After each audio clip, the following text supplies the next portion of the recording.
नमस्कार विद्यार्थी मित्रांनो. कालच्या लेक्चरमध्ये आपण पाहिलेलं होतं मेंडेलियन डिसऑर्डर्स. याच्यामध्ये एक्झाम्पल आपण पाहिलेलं होतं थॅलेसेमिया. मग आजच्या लेक्चरमध्ये आपण बघणार आहे याचाच पुढचा सेकंड टाईप, तर तो म्हणजे होता क्रोमोसोमल डिसऑर्डर्स. याच्यामध्ये 3 एक्झाम्पल्स आहेत आपल्याला. एक म्हणजे डाऊन सिंड्रोम, दुसरा म्हणजे टर्नर सिंड्रोम आणि तिसरा म्हणजे क्लाइनफेल्टर सिंड्रोम. मग आज आपण सुरुवात करतोय chromosomal disorder under the topic genetic disorder. मग सगळ्यात पहिल्यांदा आपण जर पाहिलं इथं क्रोमोसोमल डिसऑर्डर, आपण याला काल काय म्हटलेलं होतं की क्रोमोसोमल डिसऑर्डर कधी कॉज होतात? Due to presence of extra और अब्सेन्स ऑफ ए क्रोमोसोम. म्हणजे एखादा क्रोमोसोम जर एक्स्ट्रा असेल किंवा जर तो अब्सेंट असेल तर त्यावेळेला काय होतं? क्रोमोसोमल डिसऑर्डर होतात. मग या क्रोमोसोमल डिसऑर्डर सुद्धा 2 भागामध्ये आपल्याला बघायला मिळतात. एक, मी हे पुस्तकामध्ये नाहीये पण आपल्याला सोपं जावं म्हणून मी इथे काय करतोय, याचे 2 पार्ट करतोय. Chromosomal disorder are again divided into 2 part. एक म्हणजे ऑटोसोमल डिसऑर्डर्स, म्हणजे ज्या ऑटोसोम मध्ये होतात अशा क्रोमोसोमल डिसऑर्डर, आणि दुसऱ्या म्हणजे कुठल्या? Sex chromosomal disorder. ओके. एक म्हणजे ऑटोसोमल क्रोमोसोमल डिसऑर्डर आणि दुसरं म्हणजे कुठल्या? Sex chromosomal disorder. Autosomal chromosomal disorder म्हणजे कुठं? की अशी डिसऑर्डर की ज्या घडणार आहेत ऑटोसोम्स मध्ये. म्हणजे काल जसं सांगितलेलं होतं 23 पेअर्स आहेत आपल्या शरीरामध्ये, याच्यामधले 2 म्हणजे एक सिंगल पेअर. तर हे 2 क्रोमोसोम म्हणजे कोण झाले? तर सेक्स क्रोमोसोम. आणि उरलेले 22 पेअर्स ह्या कोणाच्या झाल्या? These are of the autosomes. मग या 22 मध्ये जर एखादा क्रोमोसोम एक्स्ट्रा झाला किंवा तो अब्सेंट झाला तर त्यांना अंडर प्लेस केलं जातं ऑटोसोमल क्रोमोसोमल डिसऑर्डर. जर हे या 2 सेक्स क्रोमोसोम मध्ये जर डिफेक्ट असेल, म्हणजे एखादा सेक्स क्रोमोसोम एक्स्ट्रा असेल किंवा जर तो अब्सेंट असेल तर तो अंडर येतो सेक्स क्रोमोसोमल डिसऑर्डर. मग याचे सुद्धा आपल्याला एक्झाम्पल इथं बघायला मिळतात. याचं एक्झाम्पल कुठलंय आपल्या पुस्तकामध्ये? तर एक्झाम्पल इज डाऊन्स सिंड्रोम. आणि इथं याचं एक्झाम्पल आपल्याला बघायला मिळतं. 2 पार्ट आहेत, 2 एक्झाम्पल आहेत. एक म्हणजे टर्नर सिंड्रोम आणि दुसरं क्लाइनफेल्टर सिंड्रोम. अशा पद्धतीनं सेक्स क्रोमोसोमल डिसऑर्डरचे एक्झाम्पल 2 आहेत. एक म्हणजे टर्नर सिंड्रोम आणि दुसरा म्हणजे क्लाइनफेल्टर सिंड्रोम. आणि ऑटोसोमल क्रोमोसोमल डिसऑर्डरचं एक्झाम्पल एकच आहे, तर ते म्हणजे कुठलं आहे? Down syndrome. Sex chromosomal disorders ज्या आहेत ह्या घडणार आहेत फक्त आणि फक्त सेक्स क्रोमोसोम मध्ये. These disorders occurs in the sex chromosome. Autosomes हे व्यवस्थित असणार आहे आणि डिफेक्ट कुठं घडणार आहे? फक्त सेक्स क्रोमोसोम. अशा पद्धतीनं क्रोमोसोमल डिसऑर्डर हे 2 भागामध्ये आपल्याला बघायला मिळतात. एक म्हणजे autosomal chromosomal sex disorder, autosomal chromosome disorder, आणि दुसरी म्हणजे आहे sex chromosomal disorder. Autosomal disorders are occurs in autosomes म्हणजे 22 पेअर्स मध्ये, आणि उरलेली एक पेअर आहे, एक्स एक्स असेल किंवा एक्स वाय असेल, ह्या कुणाच्या अंडर येतात? Sex chromosomal disorder. याचे एक्झाम्पल, एक एक्झाम्पल म्हणजे आहे डाऊन सिंड्रोम, इथं दुसरं एक्झाम्पल आहे टर्नर सिंड्रोम आणि क्लाइनफेल्टर सिंड्रोम. अशा पद्धतीनं इथपासून पुढे आपण पहिलं एक्झाम्पल बघणार आहे पुस्तकाप्रमाणे, ते म्हणजे आहे down syndrome. Okay.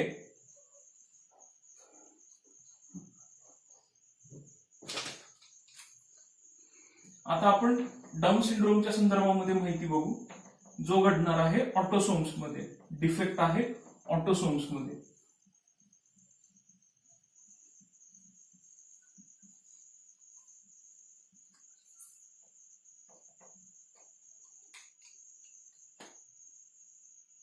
First example, it's of the Downs syndrome. Okay, आता थोडंसं नावाकडे आपण लक्ष देऊ. समजून घ्यायला एकदम सोपं आहे. डाऊन सिंड्रोम हे कुणाच्या नावाने दिलेलं आहे, तर जे डाऊन यांच्या नावाने, म्हणजे जॉन डाऊन यांच्या नावाने हा सिंड्रोम दिलेला आहे. ओके, कारण हा त्यांनी डिटेलमध्ये डिस्क्राईब केलेला होता 1866 साली, त्यामुळे त्यांचं नाव या सिंड्रोम मध्ये दिलेलं आहे. मग त्यामुळे इथं पहिल्यांदा तो डिस्कव्हर केलेला आहे by the John L down, त्यामुळे याला काय म्हणलेलं, डाऊन सिंड्रोम. ओके, आता याचं महत्वाचं कॅरेक्टरिस्टिक फीचर म्हणजे काय हे लक्षात घ्या. Condition is known as trisomy. मी हे मुद्दामून लिहितो इथं. ज्या वेळेला तुम्ही डाऊन सिंड्रोम लिहाल त्यावेळेला आवर्जून डाऊन सिंड्रोम लिहिलं की त्याच्या पुढे आपल्याला मेन्शन करायचं आहे ट्रायसोमी. ट्राय म्हणजे 3. ओके, सोमा म्हणजे बॉडी. ओके, मग इथं कुठली बॉडी आहे तर क्रोमोसोम. मग 3 क्रोमोसोमचा समूह, जसं आपण मगाशी पाहिलेलं होतं, होमोलॉगस क्रोमोसोम हे दरवेळेला पेअर्स मध्ये सापडतात, पण इथं कंडिशन अशी क्रिएट होते की या कंडिशनला म्हणतात ट्रायसोमी. म्हणजे instead of pair of chromosome तिथं काय झालेलं आहे, 3 क्रोमोसोम हे एकत्र आलेले, या कंडिशनला म्हणतात ट्रायसोमी. ओके, मग Down syndrome is cause due to the trisomy. आणि हे कुठं घडणार आहे तर ऑटोसोम्स मध्ये. मग ते कशा पद्धतीने याच्याकडे आपण जाऊ. ओके, मग इथं आपण पाहिलं की हे कुणी पहिल्यांदा डिटेलमध्ये डिस्क्राईब केलेलं होतं, तर ते म्हणजे होतं डाऊन यांनी. जॉन डाऊन यांनी सर्वसाधारण 1866 साली हे डिटेलमध्ये डाऊन सिंड्रोम बद्दल माहिती डिस्क्राईब केलेली होती, त्यामुळे त्यांच्या नावाप्रित्यर्थ याला इथं नाव दिलं गेलं डाऊन सिंड्रोम. ओके, मग आता इथं जाता जाता परत एक भाग सांगतो. सिंड्रोम म्हणजे काय माहिती का, की हा एक ग्रुपचा म्हणजे सिम्पटम्स जे आहेत यांचं ग्रुप आहे जे एकत्रपणे एक्सप्रेस होतात, याला म्हणतात सिंड्रोम. ओके, मग अशाला म्हणतात सिंड्रोम. आता याच्या पुढचा भाग, याच्यामध्ये जर आपण बघितलं तर नॉर्मल पर्सन मध्ये क्रोमोसोम नंबर हा आपल्याला बघायला मिळतो 47, क्रोमोसोम नंबर बघायला मिळतो 46. पण डाऊन सिंड्रोम ज्यांना होतो त्यांच्यामध्ये क्रोमोसोम नंबर हा काय होतो 46. तर तो कसा, याच्याकडे थोडंसं लक्षात घ्या. जसं मी वर मेन्शन केलेलं होतं ट्रायसोमी. ट्रायसोमी म्हणजे काय की पेअर मध्ये क्रोमोसोम असायच्या ऐवजी तिथे एक एक्स्ट्रा क्रोमोसोम प्रेझेंट राहतो. मग इथं कुठं तो एक्स्ट्रा आहे तर 21st position of the chromosome. म्हणजे जिथं 21वे क्रोमोसोम हे पेअर मध्ये असायला हवे होते, तर हे पेअर मध्ये असण्याच्या ऐवजी ते कसे आले इन अ ग्रुप ऑफ 3. हे जे दोघं असायला पाहिजे होते तिथं 21व्या पोझिशनला हे क्रोमोसोम किती आले 3. म्हणजेच एक क्रोमोसोम इथं काय झालेला आहे एक्स्ट्रा आलेला आहे. त्यामुळे या कंडिशनला आपण म्हणलेलं होतं this condition is known as trisomy. Okay, त्यामुळे चेंज कसा झाला बघा. नॉर्मल पर्सन मध्ये पेअर्स किती असतात 46 आहे. मग याच्यामधले 44 हे कोण आले ऑटोसोम्स, आणि फिमेल जर असेल तर XX, मेल जर असेल तर XY. पण इथं कसं झालं 21व्या क्रोमोसोम मध्ये एक एक्स्ट्रा क्रोमोसोम आल्यामुळे इथं बघा काय चेंज होतो बघा. 44च्या ऐवजी तो क्रोमोसोम नंबर बनतो 45, प्लस फिमेल असेल तर XX किंवा मेल असेल तर XY. मग त्यामुळं क्रोमोसोम नंबर 46 असायच्या ऐवजी तो क्रोमोसोम नंबर किती होऊन जातो त्या ऑर्गॅनिझम मध्ये 47. या कंडिशनला म्हणतात डाऊन सिंड्रोम. ओके, मग आता याबद्दलच आपण डिटेलमध्ये बघणार आहे कशा पद्धतीनं हा फिनॉमिनॉन आपल्याला दिसतो हे आपण इथं बघणार आहे. ओके, आता बघा या ठिकाणी मी काय केलेलं आहे, आपले जे 46 क्रोमोसोम आहेत हे 46 नॉर्मल माणसामध्ये जे क्रोमोसोम असतात हे मी तुम्हाला पेअर्सच्या फॉर्मॅटमध्ये अरेंज करून दाखवले. म्हणजे 46 क्रोमोसोम आहेत आणि पेअर्स किती आहेत याच्या 23. ओके, इथं काय पाहिलंय क्रोमोसोम नंबर 46 आहे आणि पेअर्स किती आहेत 23 नॉर्मल पर्सन मध्ये. ओके, आता डाऊन सिंड्रोम मध्ये कंडिशन कशी होती याच्याकडे आपण थोडंसं लक्ष देऊ. इथं बघा आता जसं मी सांगितलेलं होतं की ट्रायसोमी घडते. ट्रायसोमी म्हणजे काय की प्रत्येक क्रोमोसोम हा पेअरमध्ये आहे. पण इथं काय होतं की 21व्या क्रोमोसोमला, म्हणजे इथं मी नंबरिंग दिलेलं आहे बघा, तर 21वा क्रोमोसोम इथे येतोय. तर या क्रोमोसोमच्या ठिकाणी पेअर असायच्या ऐवजी इथं काय होतं, आणखीन एक एक्स्ट्रा क्रोमोसोम हा तिथं अटॅच राहतो. मग इथं कंडिशन कशी येते बघा, कळण्यासाठी फक्त मी त्याला ब्लॅक कलर वापरलेला आहे. ओके, मग आता नॉर्मल पर्सन मध्ये तो किती नंबर होता, 46. पण 21व्या पोझिशनला, म्हणजे 21 पोझिशन जी काही होती क्रोमोसोमची पेअर्स मध्ये, तर तिथं 21व्या क्रोमोसोमला आणखीन एक क्रोमोसोम तिथं प्रेझेंट राहिला. मग हे का होतं, कारण ज्या वेळेला मिओसिस मध्ये सेपरेशन होणार आहे क्रोमोसोम, अॅनाफेज मध्ये जातील त्यावेळेला क्रोमोसोम एकमेकापासून दूर जातात. पण अशा वेळेला हे क्रोमोसोम सेपरेट न होता एखाद्या वेळेला ते एकमेकाला अटॅच राहतात, म्हणजे नॉन डिसजंक्शन होतं. आणि मग हे क्रोमोसोम पेअरमध्ये सेपरेट व्हायच्या ऐवजी एखादा क्रोमोसोम एक्स्ट्रा राहतो किंवा एखादा क्रोमोसोम हा अब्सेंट राहतो. मग इथं काय झालेलं आहे, 21व्या क्रोमोसोमला पेअरमध्ये क्रोमोसोम असायच्या ऐवजी तिथं एक क्रोमोसोम हा काय झाला, एक्स्ट्रा झाला. त्यामुळे नॉर्मल पर्सन मध्ये क्रोमोसोम नंबर असायला हवा होता 46, पण डाऊन सिंड्रोम मध्ये एक क्रोमोसोम एक्स्ट्रा आला, त्यामुळे त्या पर्सनचा क्रोमोसोम नंबर किती झाला, 47.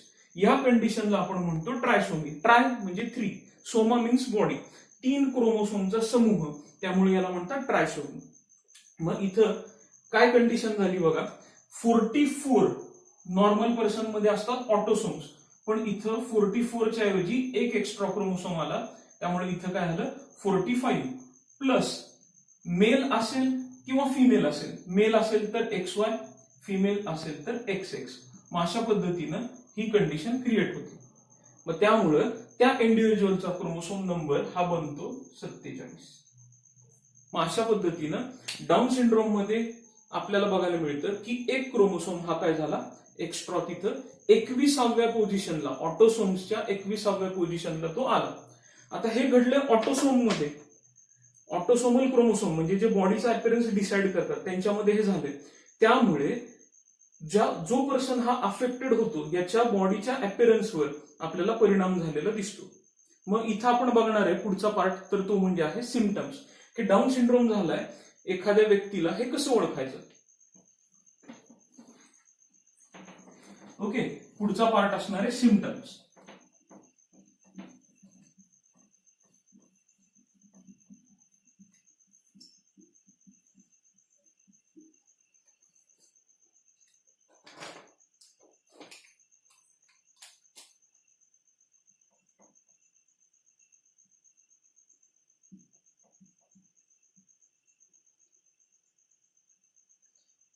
जसं मी तुम्हाला सांगितलेलं होतं की सिंड्रोम म्हणजे काय, सगळे सिम्पटम्स जे आहेत हे ग्रुपमध्ये एक्सप्रेस होतात, याला आपण म्हणतो सिंड्रोम. मग इथं कशा पद्धतीनं डाऊन सिंड्रोम मध्ये एखाद्या पर्सन मध्ये सिम्पटम दिसतात याच्याकडे आपण सुरुवातीला बघू. ओके, सगळ्यात पहिलं सिम्पटम, ज्या पर्सन मध्ये डाऊन सिंड्रोम झालेला आहे किंवा ज्या व्यक्तीला डाऊन सिंड्रोम झालेला आहे याच्यामध्ये आपल्याला माइल्ड किंवा और मॉडरेट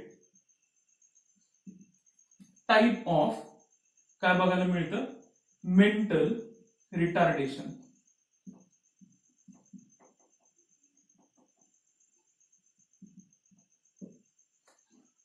मग अशी व्यक्ती, याच्यामध्ये एक एक्स्ट्रा क्रोमोसोम आल्याने त्या व्यक्तीमध्ये थोड्याफार प्रमाणामध्ये मेंटली रिटार्ड असणं, अल्प प्रमाणात किंवा थोड्याफार प्रमाणामध्ये ती व्यक्ती मेंटली रिटार्ड असते. एक. दुसरं, त्याची जी स्कल आहे ही कशी असते, राऊंडेड आणि ती छोटी असते. Skull is rounded and small. कवटी जी आहे ही कशी असते, गोलाकार आणि ती छोटी असते. नॉर्मल पर्सनचे जर कम्पेअर आपण केलं तर कवटी ही गोलाकार आहे आणि ती छोटी. ओके, त्यानंतर eyelids आर फोल्डेड. डोळ्यांच्या इथे, हे आपल्याला माहिती आहे हा भाग, तर इथं फोल्डेड आयलिड्स आपल्याला बघायला मिळतात. मग हे आणखीन एक तिसरं सिम्पटम आहे की डाऊन सिंड्रोम झालेल्या व्यक्तीला आपण ओळखू शकतो. चौथं सिम्पटम याच्यामध्ये जर आपण पाहिलं, नोज हे कसं आहे, स्मॉल अँड राऊंडेड. नाक पण यांचं कसं असतं, छोटं असतं आणि गोलाकार असतं. त्यानंतर पुढचं सिम्पटम पाचवं, माउथ इज ऑलवेज ओपन. तोंड हे नेहमी उघडं असतं. आणि याच्या व्यतिरिक्त आणखीन विथ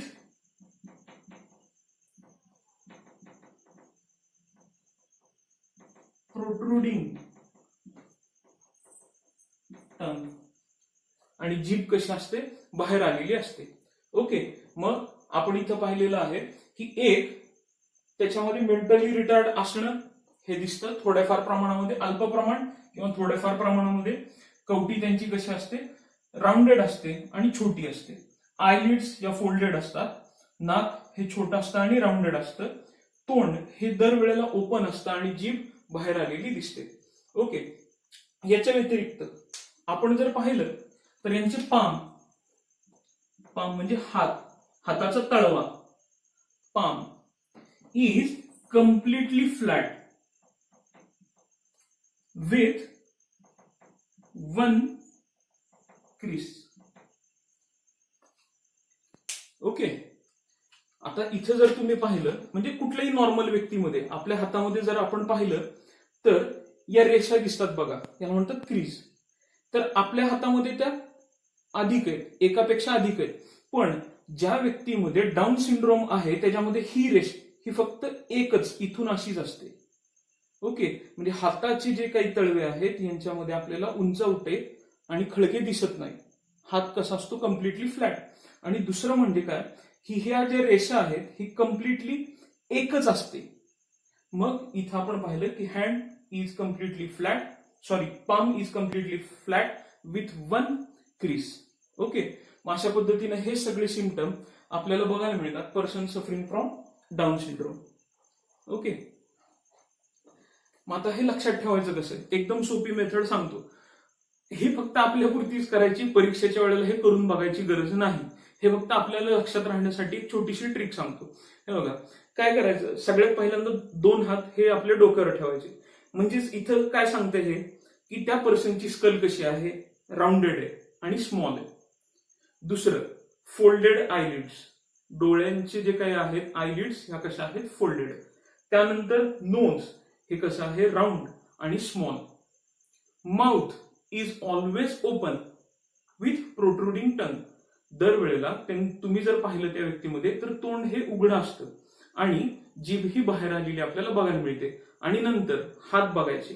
मग हातामध्ये आपण काय बघतोय तर हात म्हणजे जो पाम आहे हा completely flat with one crease. मग सहज म्हणून आपल्याला लक्षात ठेवण्यासाठी आपण हे सिम्पटम कसे लक्षात ठेवायचे बघा.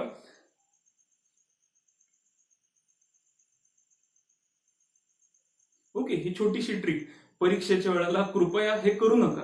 हे फक्त मी हिंट देतोय की जेणेकरून आपल्याला हे सिम्पटम सगळे लक्षात राहतील. ओके, मग याच्यामध्ये काय की एकतर पर्सन मेंटली रिटार्ड आहे. आता एक सर्वसामान्य व्यक्तीचा आयक्यू जो असतो हा सर्वसाधारण 120 पर्यंत आपल्याला बघायला मिळतो.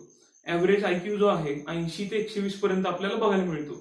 पण ज्यांच्यामध्ये हा जो डाऊन सिंड्रोम झालेला आहे अशा व्यक्तींचा आयक्यू आपल्याला 50 ते 60 इथपर्यंत बघायला मिळतो. त्यामुळं त्या व्यक्तीमध्ये मेंटल रिटार्डेशन आपल्याला बघायला मिळतं. त्यानंतर स्कल कशी आहे, राऊंडेड आहे, ती स्मॉल आहे. आयलिड्स कशा आहेत, फोल्डेड आहेत.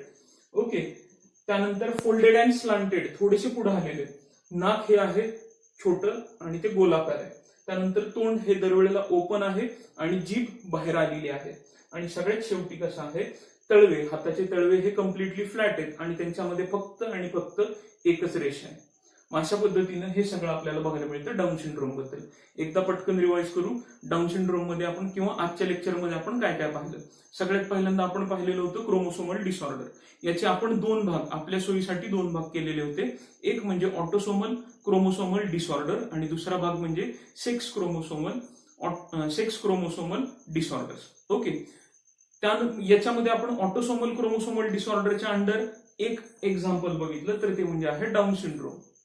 ओके, आणि आता उद्याच्या लेक्चरमध्ये आपण बघणार आहे सेक्स क्रोमोसोमल डिसऑर्डर. याच्यामध्ये आपल्याला 2 एक्झाम्पल बघायचे, एक म्हणजे आहे टर्नर सिंड्रोम आणि दुसरा म्हणजे आहे क्लाइनफेल्टर सिंड्रोम. ओके, आता इथं आपण येऊ परत डाऊन सिंड्रोमकडे. डाऊन सिंड्रोम हे सिंड्रोम म्हणजे काय, तर it is a group of symptoms. सिम्पटमचा एक समूह आहे. डाऊन्स अपॉस्ट्रॉफी एस आहे. मग हे नाव का दिलं गेलं, तर जॉन डाऊन यांनी 1866 साली हा व्यवस्थित सगळ्यांच्या पुढे मांडला. त्याला डिस्क्राईब केलं व्यवस्थित की हा का होतो, कशामुळे होतो, हे सगळे सिम्पटम्स कुठले, हे सगळे व्यवस्थित मांडले. त्यामुळे त्यांच्या नावाप्रित्यर्थ इथं काय त्याला नाव दिलं गेलं त्या सिंड्रोमला, डाऊन सिंड्रोम. ओके, त्यानंतर कंडिशन जी क्रिएट होते या कंडिशनला म्हणतात ट्रायसोमी. ट्रायसोमी म्हणजे काय, ग्रुप ऑफ 3 क्रोमोसोम, 3 क्रोमोसोमचा समूह. Instead of pair of chromosome in a normal person, आपल्याला डाऊन सिंड्रोम मध्ये जो पर्सन आहे याच्यामध्ये आपल्याला क्रोमोसोमचे 3 समूह दिसतात. हे कुठल्या पोझिशनला दिसतात, 21st क्रोमोसोम, म्हणजे 21व्या पोझिशनला पेअर असायच्या ऐवजी तिथं 3 क्रोमोसोम दिसतात. ओके, मग पुढे ऑटोसोम मध्ये हा फरक झाल्यामुळे नॉर्मल पर्सनचा क्रोमोसोम हा 46 आहे, पण डाऊन सिंड्रोम मधल्या अफेक्टेड असलेल्या क्रोमोसोमचा नंबर हा होतो 47. तो कसा होतो, 45 प्लस XX और 45 प्लस XY. अशा पद्धतीनं तो क्रोमोसोम नंबर किती बनतो, 47. त्यानंतर आपण पुढच्या भागामध्ये आलेलो की याच्यामध्ये आपण पाहिलं की हे का घडलं, तर ज्या वेळेला मिओसिस होणार होतं, अॅनाफेज होणार होतं, तर त्यावेळेला एकमेकापासून क्रोमोसोम हे सेपरेट नाही झाले. त्याला म्हणतात नॉन डिसजंक्शनिंग ऑफ क्रोमोसोम. क्रोमोसोम हे एकमेकापासून सेपरेट नाही झाले, क्रोमोसोम हे अटॅच झाले. त्यामुळं एका बाजूला इक्वली वाटून घ्यायच्या ऐवजी क्रोमोसोमचा एका बाजूला नंबर कमी होईल किंवा दुसऱ्या बाजूला जास्त होईल. अशा पद्धतीची ही कंडिशन क्रिएट झाली. ओके, त्यानंतर आपण पुढचा पार्ट पाहिला सिम्पटम्स.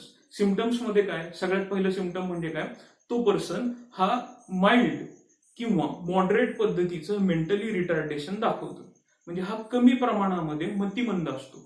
ओके, दुसरं सिम्पटम म्हणजे आपण पाहिलेलं होतं की त्याची कवटी ही गोलाकार आहे आणि ती छोटी आहे.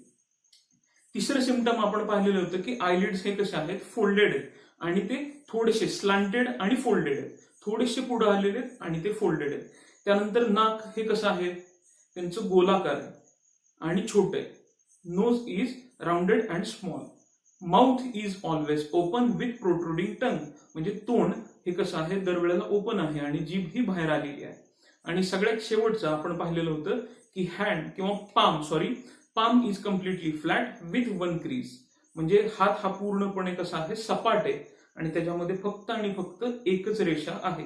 अशा पद्धतीनं पर्सन जो सफर करतो डाऊन सिंड्रोम याच्यामध्ये आपल्याला तो आयडेंटिफाय करता येऊ शकतो. अशा पद्धतीनं आजचं लेक्चर आपलं होतंय. थँक्यू.